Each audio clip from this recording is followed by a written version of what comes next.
आप सब? I hope you all are doing well. तो आज हम क्वांटम मैकेनिक्स का नेक्स्ट लेक्चर स्टार्ट करने जा रहे हैं। आज के लेक्चर में हम पढ़ेंगे ब्लैक बॉडी रेडिएशंस के बारे में।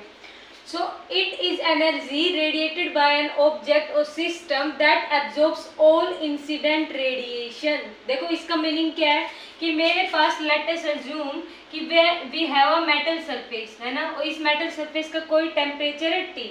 तो जब भी मैं इस पे इंसिडेंट कराती हूँ लाइट रेडिएशंस को, तो ये क्या करेगा, मेटेलिक स्फीयर कुछ जो हमारी इंसिडेंट रेडिएशन है इसको एब्जॉर्ब कर लेगा, कुछ को क्या कर देता है, ये रिफ्लेक्ट कर देता है ना। ये क्या है, हमारी इंसिडेंट रे, और ये क्या है, हमारी रिफ्लेक्टेड रे, है ना, या रिफ्लेक्टेड रेडिएशंस, है ना।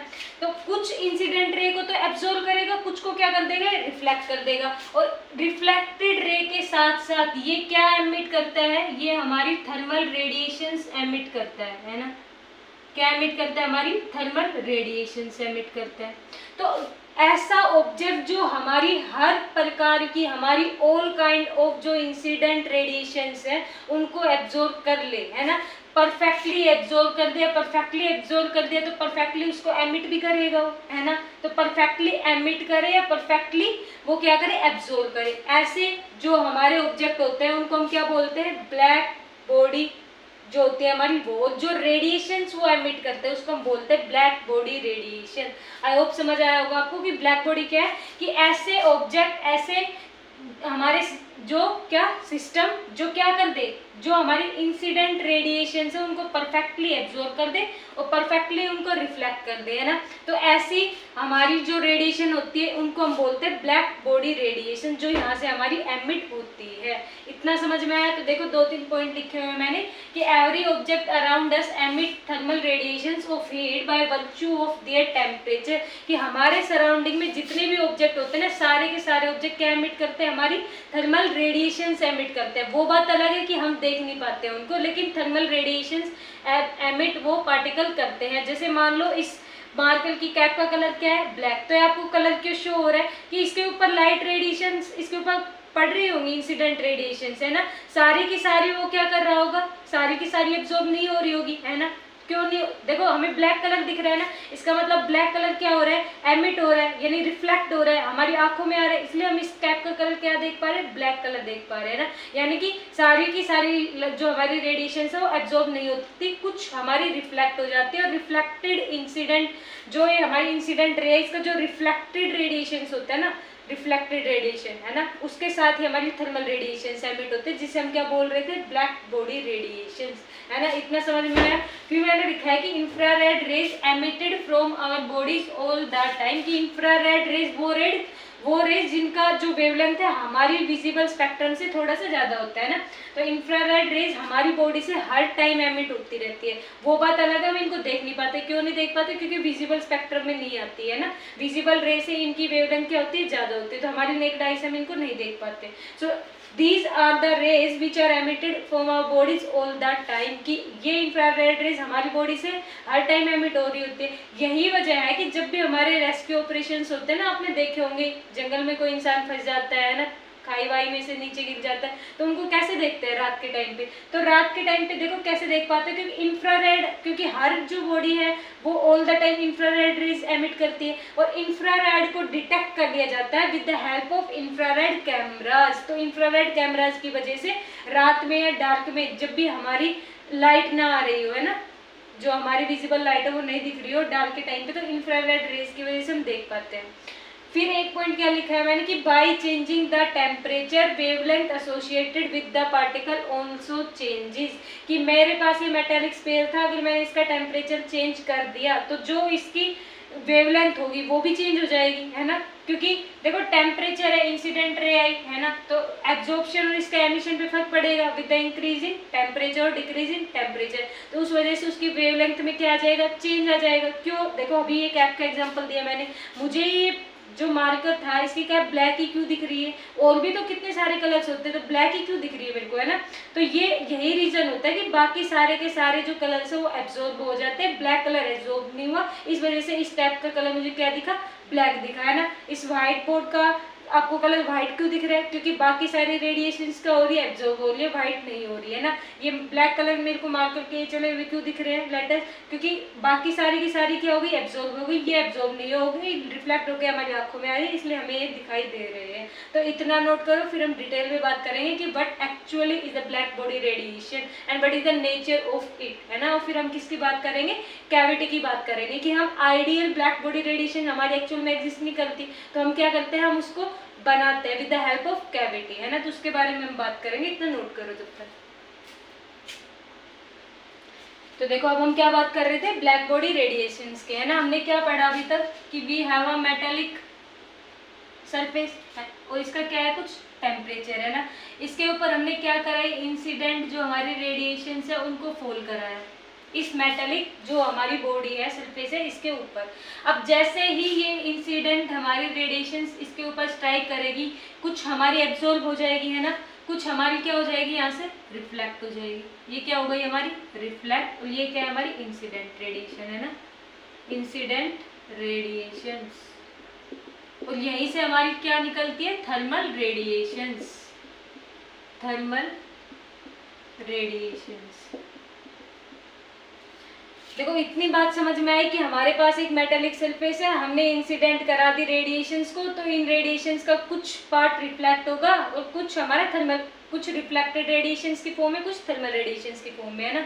ये अभी तक आपको समझ में आया। अब हम क्या कराते हैं, देखो इसको हम क्या कराते हैं, इसको हम ब्लैक बॉडी बनाते हैं। कैसे बनाएंगे, ब्लैक बॉडी हमें क्यों चाहिए होती है, क्योंकि ब्लैक बॉडी वो बॉडी होती है जो क्या करती है कि सारी की सारी इंसिडेंट रेडिएशंस को एब्जॉर्ब कर लेती है। सारी की सारी इंसिडेंट रेडिएशन को एब्जॉर्ब किया तो मतलब क्या बन गई है, परफेक्ट एब्जॉर्बर। और जब एक बार ये परफेक्ट एब्जॉर्बर बन गई तो जब ये रिफ्लेक्ट करेगी तो परफेक्ट एमिटर भी बनेगी, है ना। परफेक्ट एमिटर और थर्मल रेडिएशंस को एमिट करेगी, है ना। तो देखो ये जो ब्लैक बॉडी मैं लिख दूं यहाँ पे, it is an object that absorbs all wavelength falling on its surface। तो ये क्या हो गई हमारी परफेक्ट एब्जॉर्बर, है ना।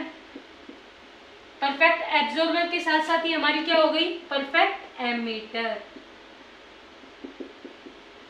तो देखो आइडियली क्या होना चाहिए था कि आइडियली ये होना चाहिए था कि हमारी सारी की सारी इंसिडेंट रेडिएशंस क्या हो जाती, एब्जॉर्ब हो जाती। जब सारी की सारी इंसिडेंट रेडिएशंस हमारी एब्जॉर्ब हो गई तो सारी की सारी इंसिडेंट रेडिएशंस हमारी रिफ्लेक्ट भी तो होगी, एमिट भी तो होगी। तो उस केस में जो हमारी ब्लैक बॉडी होगी वो क्या होगी, हमारी आइडियल ब्लैक बॉडी होगी, है ना। अब देखो ब्लैक बॉडी को हम बनाते कैसे, ऐसा नहीं कि हम कोई भी ऑब्जेक्ट ले उसके ऊपर ब्लैक पेंट कर दे, देखो वैसे भी कर सकते हैं, लेकिन उसमें क्या होगा, हमारी लाइट रिफ्लेक्ट होने के चांसेस ज़्यादा होते हैं ना। तो हम क्या करते हैं, आइडियल ब्लैक बॉडी बनाने के लिए, आइडियल ब्लैक बॉडी बनाने के लिए हम क्या करते हैं, हम एक कैविटी का यूज़ करते हैं ना, कैविटी। देखो कैसे कि मान लो मेरे पास ये मेटालिक स्फीयर की एक कैविटी है ना, ऐसे मेरे पास क्या है, एक कैविटी है और इसमें क्या है, छोटा सा एकदम होल कर दिया मैंने, है ना। तो यहाँ से क्या आएंगी, मेरी लाइट रेडिएशंस आएंगी। तो लाइट रेडिएशन जब मेरी आई तो इस कैविटी के अंदर जो ये सरफेस है मेटेलिक है ना, तो क्या होगा, रिफ्लेक्शन होगा। तो स्ट्राइक होके यहाँ पे क्या होगा, रिफ्लेक्शन होगा। रिफ्लेक्शन हुआ यानी कि ये क्या हो गई, परफेक्ट एब्जॉर्बर बन गई हमारी क्या, कैविटी, है ना। देखो बहुत थोड़ा सा होल करेंगे हम यहाँ पे, बहुत छोटा सा, है ना। तो वहां से हमने एंटर करा दी तो इसमें ही ये रिफ्लेक्टेड हो रिफ्लेक्शन इसके अंदर होगा, है ना। ये क्या होगा, रिफ्लेक्शन होगा, मल्टीपल टाइम्स होगी, है ना। तो मल्टीपल टाइम इसके अंदर क्या हो रहा होगा, रिफ्लेक्शन हो रहा होगा। तो जैसे ये रिफ्लेक्शन हो गया यानी कि ये परफेक्ट एब्जॉर्बर बन गई, है ना। तो एब्जॉर्बर बन गई तो एमिटर भी बनेगी, है ना, यानी थर्मल रेडिएशंस को भी एमिट करेगी। तो ये क्या करेगी लगातार, देखो ये मैंने क्या बना दिया, कैविटी को वापस से, है ना। तो यहाँ से क्या होनी स्टार्ट हो जाएंगी, थर्मल रेडिएशंस एमिट होनी स्टार्ट हो जाएंगे ना, ऐसे क्या एमिट होने लग जाएंगे यहाँ से, थर्मल रेडिएशंस, है ना। तो कुछ थर्मल रेडिएशंस हमारी बाहर भी जाएंगी, इस होल में से जहाँ से अंदर आई थी वहाँ से बाहर भी तो जाएगी ना। तो थर्मल रेडिएशंस मेरे बाहर गए, इन्हीं रेडिएशंस को हम क्या बोलते हैं, थर्मल रेडिएशंस या फिर ब्लैक बॉडी रेडिएशन, या फिर ब्लैक बॉडी रेडिएशन। अब समझ में आया थर्मल रेडिएशन क्या होता है कि जो हमारी इंसिडेंट रेडिएशन आई थी वो नंबर ऑफ क्या करेगी, रिफ्लेक्शन करेंगी मल्टीपल टाइम्स, है ना। अब मल्टीपल टाइम रिफ्लेक्शन करने के बाद एब्जॉर्ब हो गई है, अब ये रेडिएशंस को एमिट भी करेगी, तो यहाँ से क्या हो जाएगी, हमारी रेडिएशंस एमिट होनी स्टार्ट हो जाती है। और ये रेडिएशन जब इस कैविटी के यहाँ से होल में से बाहर जाएगी, इन्हीं रेडिएशंस को हम बोलते हैं थर्मल रेडिएशन, ब्लैक रेडिएशन। और इन रेडिएशन की जो इन कैविटी के बाहर जा रही है, इन रेडिएशंस की स्टडी करके हम इसका नेचर भी बता पाते हैं। तो ये था हमारा ब्लैक बॉडी रेडिएशन के बारे में, इतना नोट करो, फिर हम इसका ग्राफ प्लॉट करते हैं, वहां से इसकी कैरेक्टरिस्टिक और इसके नेचर की बात करते हैं। सी, जो हमारी ब्लैक बॉडी रेडिएशंस की एक्सपेरिमेंटल ऑब्जर्वेशंस थी, उनको स्टडी करने से पहले हमें कुछ टर्म है वो एक्सप्लेन करनी पड़ेगी, है ना। तो मैंने क्या लिखा, so if we have black body radiations that is in thermal equilibrium with its surrounding means it emits as much energy as it absorb. इसका मतलब क्या हुआ कि जो हमारी ब्लैक बॉडी रेडिएशंस थी उनको हम क्या मान के चल रहे हैं, वो हमारी थर्मल इक्विलिब्रियम में किसके साथ, हमारे सराउंडिंग के साथ, यानी टेम्परेचर क्या हो गया, कांस्टेंट हो गया, कि अब जितनी अमाउंट ऑफ वो हीट क्या कर रहा था, एब्जॉर्ब कर रहा था, उतनी ही वो क्या करेगा, एमिट करेगा। कब, जब हमारा टेम्परेचर क्या हो, कांस्टेंट हो, यानी हमारी थर्मल जो रेडिएशन, सॉरी ब्लैक बॉडी जो रेडिएशंस थी वो हमारी क्या हो, थर्मल इक्विलिब्रियम में हमारे सराउंडिंग के साथ, यानी टेम्परेचर कांस्टेंट हो गया, तो जितनी रेडिएशन एमिट की उतनी ही उसने एब्जॉर्ब की होगी, है ना। सो अब क्या बात कर रहे हैं हम, देखो ये हमारा ग्राफ आता है किसका, ब्लैक बॉडी रेडिएशंस का, है ना। एक्स एक्सिस पे हम प्लॉट करते हैं फ्रीक्वेंसी को, है ना, और वाई एक्सिस पे प्लॉट करते हैं स्पेक्ट्रल एनर्जी डेंसिटी को, है ना। ये कब, जब हमने देखो कैविटी, मैंने क्या बात की थी कि हमारे पास क्या थी, कैविटी थी, है ना, इसमें क्या था, थोड़ा सा होल था, तो यहाँ से जब हमारी रेडिएशंस एमिट हो रही थी तो इस होल में से भी मेरी रेडिएशंस बाहर जा रही थी। इन रेडिएशंस की स्टडी करके ही मैं इसके बारे में एक्सपेरिमेंटल ऑब्जर्वेशन निकाल पा रही हूँ, है ना। तो study of spectrum of radiation of black body that gives us the graph of spectral energy density versus frequency, है ना। तो यानी हमने उसके स्पेक्ट्रम के बारे में बात की है, जो हमारी रेडिएशंस इस ब्लैक बॉडी से एमिट हो रही थी, है ना।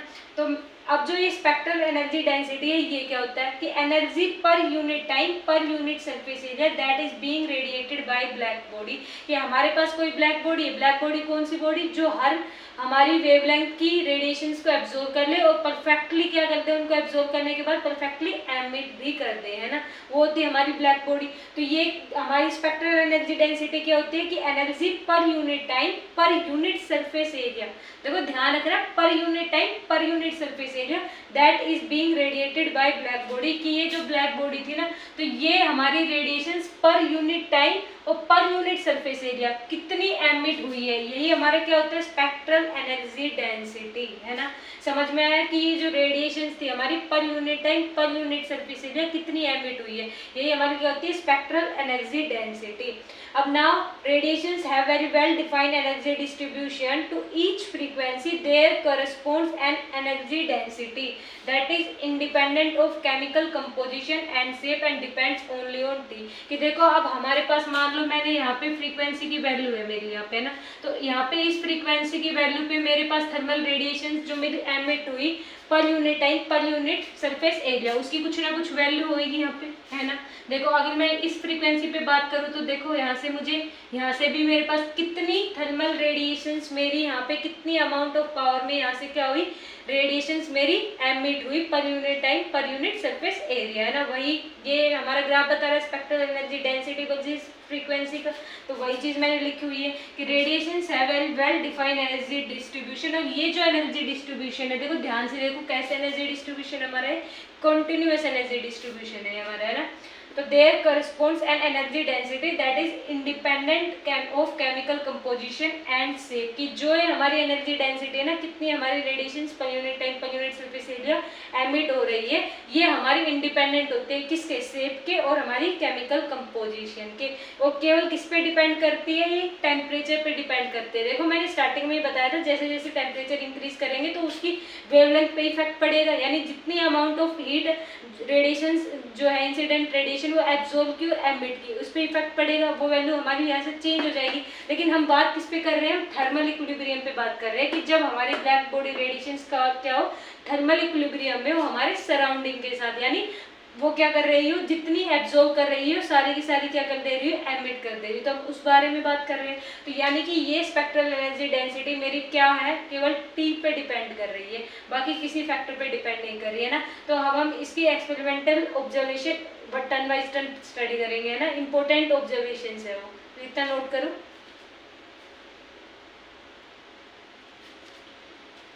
जो हम अब इसके ऑब्जर्वेशन पढ़ेंगे ना, उससे पहले एक चीज जो बता दूं मैं आप लोगों को, देखो क्लासिकली भी तो हम इस चीज का एक्सप्लेन कर पाते हैं ना, लेकिन क्लासिकली हम क्या एज्यूम करते थे कि हर पार्टिकल के साथ क्या एसोसिएटेड होती है, हीट होती है ना, हीट रेडिएशंस एमिट होती है वहाँ पे। तो देखो क्लासिकली तो हम कैसे एक्सप्लेन करते थे इसको, हीट के कंसेप्ट को उठा के, यहाँ पे हम कैसे थर्मल रेडिएशंस को एज्यूम करके तब हम ब्लैक बॉडी रेडिएशंस को स्टडी कर पा रहे हैं यहाँ पे, है ना, थर्मल रेडिएशंस की हेल्प से। तो अगर मैं यहाँ पे देखो स्पेक्ट्रल एनर्जी डेंसिटी और हमारा फ्रीक्वेंसी जो न्यू है, ये जो हमारी इनकी ऑब्जर्वेशन आती है, तो इनको मैं क्लासिकली स्टडी करूँ तो वहाँ से भी मुझे कुछ ना कुछ कंक्लूजन मिलना चाहिए, है ना। उस वाले कंसेप्ट को मैं यहाँ पे यूज करूँ तो क्या सेम रिजल्ट आता है जो हमारा ब्लैक बॉडी रेडिएशंस को हम क्वांटम मैकेनिकली सोल्व करते हैं तब आता है। देखो वहाँ पे हम ईएम रेडिएशन से एज्यूम करते हैं ना, कि जब हीट, क्योंकि देखो कैसे हर पार्टिकल हर एटम के साथ जो बॉडी होगी उनके साथ क्या होगा, हीट एसोसिएटेड होगी। हीट एनर्जी कैसे, क्योंकि हर एटम के पास इलेक्ट्रॉन होंगे, इलेक्ट्रॉन क्या कर रहे होंगे, वाइब्रेट कर रहे होंगे, वाइब्रेशनल एनर्जी होगी यानी हीट एनर्जी होगी, तो वो हीट रेडिएशंस को एमिट करते हैं। तो क्लासिकल हम इसको ऐसे एक्सप्लेन कर रहे थे, क्वांटम मैकेनिकल हम इसको थर्मल रेडिएशंस को मान के तब हम ब्लैक बॉडी रेडिएशंस को क्या कर पा रहे हैं, इसकी स्टडी कर पा रहे हैं ना। तो देखो इसकी ऑब्जर्वेशन की बात करें तो फर्स्ट ऑब्जर्वेशन तो हमने पढ़ लिया कि जो स्पेक्ट्रल एनर्जी डेंसिटी है हमारा, यानी energy per unit time per unit surface area जो एमिट हो रहा है हमारा, है ना, वो क्या हो रहा था हमारा, क्या था वो, इंडिपेंडेंट था किसके, इसकी शेप के और इसकी केमिकल कंपोजिशन, और किस पे डिपेंड कर रहा था, केवल टी पे डिपेंड कर रहा था। तो मैं शॉर्ट में लिख दूं केवल स्पेक्ट्रल एनर्जी डेंसिटी, है ना। देखो इसके बारे में हम बात कर चुके हैं, स्पेक्ट्रल एनर्जी डेंसिटी यानी कि कितनी अमाउंट ऑफ हमारी एनर्जी है। जैसे मैंने कैविटी बनाई थी यहाँ पे, है ना, तो यहाँ से मेरी रेडिएशंस बाहर जा रही थी, है ना, ये रेडिएशंस मेरी यहाँ से एमिट हो रही थी, तो कुछ अमाउंट ऑफ रेडिएशंस मेरी यहाँ से बाहर जा रही थी। तो पर unit time per unit surface area, है ना, कितनी हम रेडिएशंस हमारी एमिट हो रही थी, तो उसी को हम स्पेक्ट्रल एनर्जी डेंसिटी बोल रहे थे, है ना। तो ये हम ऑलरेडी बात कर चुके हैं। दूसरी ऑब्जर्वेशंस क्या पढ़ी थी हमने कि कुछ पर्टिकुलर फ्रीक्वेंसी की वैल्यू पे हमारे पास कुछ ना कुछ पावर निकल के आएगी, किसकी, हमारी कितनी रेडिएशंस हुई है ना, ब्लैक बॉडी जो हमारी ब्लैक बॉडी थी उसकी कितनी जो रेडिएशंस है वो हमारी क्या हुई है, एमिट हुई है ना। तो वो हमने बात कर ली कि मान लो मेरी इस फ्रीक्वेंसी पे इतनी amount of power of radiation of black body emit हुई है मेरी, है ना। यहाँ पे मेरी क्या होगी, पीक होगी। यहाँ पे मैंने क्या माना, मेरा जो मेरी एनर्जी डेंसिटी है, स्पेक्ट्रल एनर्जी डेंसिटी, वो मेरी क्या होगी, यहाँ पे मैक्सिमम होगी, है ना, इस वाली पीक पे। ये हो गया। तो देखो अब हम क्या बात करेंगे, सेकेंड ऑब्जर्वेशन की बात करेंगे। सेकेंड ऑब्जर्वेशन क्या है हमारी, स्टीफन बोल्ट्जमैन लॉ, है ना, नाम तो सुना होगा, है ना, ऐसा हो ही नहीं सकता नहीं सुना हो। तो सेकंड जो ऑब्जर्वेशन थी इंपॉर्टेंट थी, that is Stefan Boltzmann law. According to Stefan Boltzmann law the total power, है ना, of radiations that is being emitted by the black body is directly proportional to the fourth power of the temperature। यानी जो मेरी total power है, कितनी मेरी total amount में radiation, अभी तक हम क्या बात कर रहे थे, इतनी फ्रीक्वेंसी पे इतनी मेरी पावर किसकी, जो रेडिएशंस एमिट हुई ब्लैक बॉडी के द्वारा, है ना, वो उसकी वैल्यू निकाल रहे थे। लेकिन मैं बात करूं टोटल की, कि टोटल मेरी कितनी अमाउंट ऑफ रेडिएशंस है वो ब्लैक बॉडी ने एमिट की है, तो है ना, टोटल पावर की बात करूं मैं रेडिएशंस की जो ब्लैक बॉडी ने एमिट किया, वो मैंने क्या होती है, directly proportional to the fourth power of temperature, यानी P directly proportional to fourth power of the temperature. यही क्या था हमारा स्टीफन बोल्ट्जमैन लॉ। जब मैं इस प्रोपोर्शनलिटी साइन को हटाऊंगी तो P is equal to sigma T raise to power 4, ये सिग्मा क्या था हमारा, बोल्ट्जमैन कांस्टेंट, क्या था हमारा, बोल्ट्जमैन्स कांस्टेंट।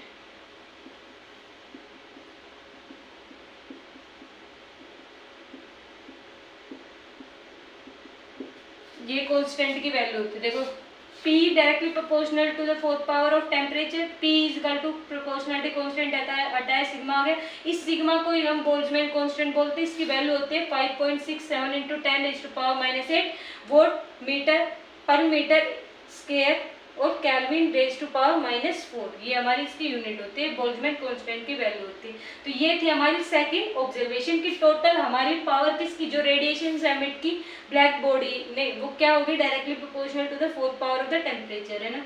थर्ड बात करेंगे हम किस चीज़ की, थर्ड बात करेंगे हम, देखो एक नई टर्म यहाँ पे आती है, वेन डिस्प्लेसमेंट लो,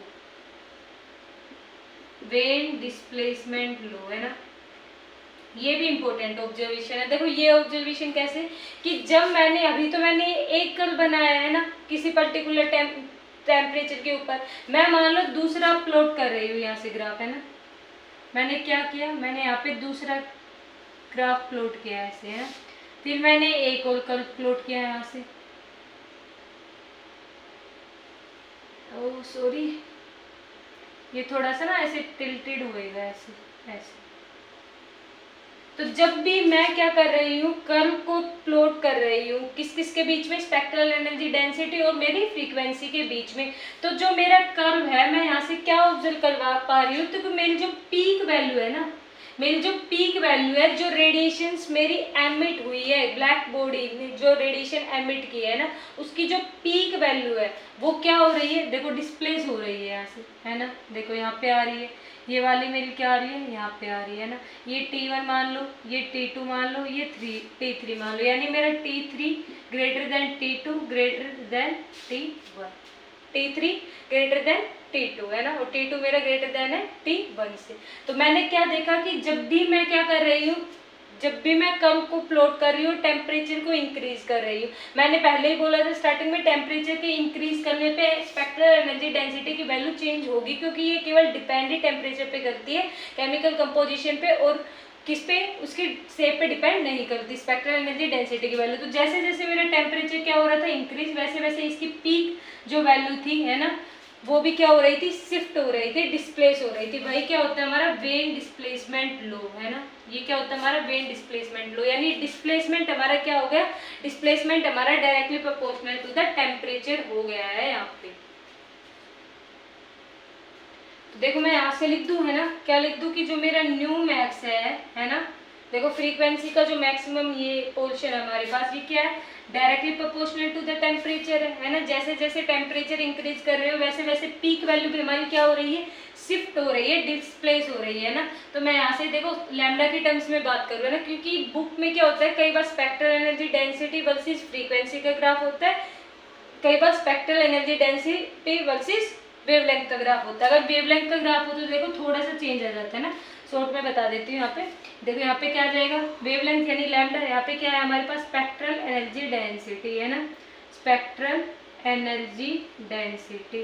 तो देखो उसमें क्या होता है, ये हमारे पास क्या है, T1 के लिए है ना, ये हमारी मैक्सिमम वैल्यू हो गई लैम्डा मैक्स, है ना। यहाँ पे इसमें क्या होता है, इसमें जो हमारी peak value right hand side में शिफ्ट होती है, जबकि हम spectral energy density versus lambda का जो कर्व बनाते हैं, उसमें हमारी पीक वैल्यू राइट में शिफ्ट होती है। यहाँ पे देखो, यहाँ पे शिफ्ट हो गई है ना, ऐसे, बस ये फर्क होता है, उसमें लेफ्ट में, इसमें राइट में। क्यों, क्योंकि frequency inversely proportional to the wavelength होता है। तो न्यू मैक्स अगर मैं वेवलेंथ के टर्म में बात करूँ तो क्या हो जाएगा, C by lambda max directly proportional to T, यानी कि लैम्डा मैक्स T मेरा अनदर कांस्टेंट B के इक्वल आ जाएगा।